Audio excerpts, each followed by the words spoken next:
Cinema fun മോഡിൽ കാണേണ്ടത് തന്നെയാണ്, ഒരു സ്പൂഫ് മോഡിൽ. കാരണം കുറേ സ്പൂഫ് രംഗങ്ങൾ ഇതിനകത്ത് വരുന്നുണ്ട്. കുറേ സിനിമകളുടെ റെഫറൻസും BGM എല്ലാം ഇതിനകത്ത് വന്നു പോകുന്നുണ്ട്. സിനിമകളുടെയൊക്കെ സ്പൂഫ് രംഗങ്ങൾ അതേപോലെ വന്നിട്ടുണ്ട്. കുറേ ക്യാമിയോസ് ഇതിനകത്തുണ്ട്. പഴയ നമ്മുടെ വിൻറ്റേജ് ആയിട്ടുള്ള ആക്ടേഴ്സിൻ്റെ കുറേ പേര് വന്നിട്ട് തമിഴ് പടം സിനിമയെ അനുസ്മരിപ്പിക്കുന്ന രീതിയിൽ കുറച്ച് പെർഫോമൻസ് ഉണ്ട്. ബാല എന്ന നടൻ്റെ ഒരു ക്യാമിയോ ഉണ്ട്. പിന്നെ സോഷ്യൽ മീഡിയ താരങ്ങളായി നിൽക്കുന്ന കുറേ പേര്. അവരിൽ എടുത്തു പറയേണ്ടത് ആറാട്ടണ്ണൻ, അലിൻ ജോസ് പെരേര, 2 പേരും അവരായിട്ട് തന്നെ ഈ സിനിമയിലേക്ക് വരുന്നുണ്ട്. അവരെ കൊണ്ട് ഒമർ ലുലു എങ്ങനെയാണ് അവർ ട്രീറ്റ് ചെയ്യുന്നത് അറിയില്ല. സാധാരണ നമ്മൾ അവരെ കാണുമ്പോഴത്തേക്ക് എപ്പോഴും നമുക്കൊരു അവരുടെ ഭാഗത്ത് നിന്ന് എന്തെങ്കിലും ഒരു ഷോർട്ട് ഫിലിംസിലോ അതൊക്കെ ഒരു വളരെ മോശം അല്ലെങ്കിൽ ബിലോ ആവറേജ് അങ്ങനത്തെ രീതിയിലാണ് പെർഫോമൻസ് വരുന്നത്. പക്ഷേ ഈ സിനിമയ്ക്കകത്ത് അവരെ കൊണ്ട് നല്ല രീതിയിൽ ചെയ്തിട്ടുണ്ട്. ആറാട്ടണ്ണനെ കാണാൻ സത്യം പറഞ്ഞാൽ ഈ സിനിമയ്ക്ക് നല്ലൊരു ഐശ്വര്യം ഉണ്ടായിരുന്നു. പുള്ളിക്കാരൻ നല്ല രീതിയിൽ അഭിനയിച്ചിട്ടുമുണ്ട്. കുറേ താരങ്ങൾ എല്ലാവരും നല്ല രീതിയിൽ തന്നെ പെർഫോം ചെയ്തിട്ടുണ്ട്.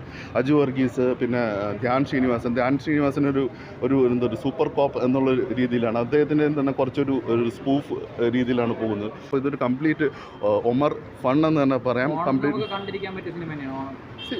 നമുക്കിപ്പോൾ എന്താ പറയുക, നമുക്കൊരു ടൈം പാസ്, മനസ്സിൻ്റെ ഒരു പിരിമുറുക്കമൊക്കെ മാറ്റുക എന്നുള്ള രീതിയിൽ കണ്ടിരിക്കുക എന്നുള്ളൊരു സിനിമ തന്നെയാണ്. ഇതിൽ അങ്ങനെ ഡബിൾ മീനിങ് ഉള്ള കുറേ സംഭവം വരുന്നില്ല. പക്ഷേ നമ്മുടെ സോഷ്യൽ മീഡിയയിൽ നമ്മൾ ഉപയോഗിച്ചിട്ടുള്ള കുറേ വാക്കുകളൊക്കെ ഇതിനകത്ത് വരുന്നുണ്ട്. ചിലപ്പോൾ അത് എല്ലാവർക്കും എങ്ങനെ എടുക്കണമെന്നില്ല. ഇപ്പോൾ മലങ്കൾട്ടെന്ന് പറയുന്നത് അല്ലെങ്കിൽ ഇങ്ങനെയുള്ള കുറച്ച് പദങ്ങളുകൾ ഇതിനകത്തൊരു സത്യം പറഞ്ഞാൽ ഇതൊരു എന്താ പറയുക, ഒരു വിൻറ്റേജ് പിള്ളേർക്കൊക്കെ, വിൻറ്റേജ് ഇപ്പോൾ എന്നെപ്പോലുള്ളവർക്കൊക്കെ നല്ല രീതിയിൽ എൻജോയ് ചെയ്യാൻ പറ്റും. എനിക്ക് സത്യം പറഞ്ഞാൽ ഇത് അങ്ങനത്തെ രീതിയിലുള്ള ഡബിൾ മീനിങ് സംഭവങ്ങളൊന്നും തന്നെ കേട്ടോ, വൾഗറായിട്ടുള്ള അരോചകമായിട്ടുള്ള സംഭവങ്ങളൊന്നും ഉണ്ടായിട്ടില്ല. നമുക്കതൊരു എല്ലാവരും ഒരുമിച്ചിരുന്ന് കണ്ടു കഴിഞ്ഞാലും അങ്ങനത്തെ രീതിയിൽ. പിന്നെ കുറച്ച് ചെറിയ വാക്കുകൾ ഞാൻ പറഞ്ഞില്ല, മലങ്കൾട്ട്, പിന്നെ അതൊന്നും വലിയ ഇന്നത്തെ കാലത്തെല്ലാം നമ്മൾ എല്ലാവരും ഉപയോഗിക്കുന്ന വാക്കുകളൊക്കെ തന്നെയാണ്. അപ്പോൾ അതിലെന്തെങ്കിലും ഒരു മോശമുള്ളതായിട്ട് എനിക്ക് തോന്നിയില്ല. അങ്ങനത്തെ രീതിയിലൊന്നും തീർച്ചയായിട്ടും. പക്ഷേ എനിക്ക് അതോടൊപ്പം തന്നെ എനിക്ക് സങ്കടകരമായ ഒരു കാര്യം എന്ന് വെച്ച് കഴിഞ്ഞാൽ, നമ്മളിപ്പോൾ സോഷ്യൽ മീഡിയയിൽ ഒരു പൊതുബോധം ഉണ്ടാക്കിയിട്ട് അതിലേക്ക് ആൾക്കാർ അട്രാക്ട് ചെയ്യപ്പെടുന്നു. അപ്പോൾ അതിനെതിരെ കൂടെ എനിക്കൊരു പ്രതികരിക്കണമെന്ന്. കാരണം ഇപ്പോൾ സോഷ്യൽ മീഡിയയിൽ നമ്മളൊരാളുടെ ഒരു ട്രോൾ മെറ്റീരിയലൊക്കെ പിന്നെ എല്ലാവരും അങ്ങനെ തന്നെ പ്രതികരിക്കുക എന്നുള്ള രീതിയിൽ. ഇപ്പോൾ ഇതേ ഒരു പുതിയ സിനിമയായിട്ട് വരുമ്പോഴത്തേക്കും ഇപ്പോൾ ഇന്ത്യയിൽ എല്ലാവർക്കും സിനിമ എടുക്കാനുള്ള ഒരു അധികാരമുണ്ട്. അപ്പോൾ ഇവർ സിനിമയെല്ലാം സർട്ടിഫൈഡ് ചെയ്തിട്ട് തന്നെയാണ് തിയേറ്ററിലേക്ക് ഇറക്കുന്നത്.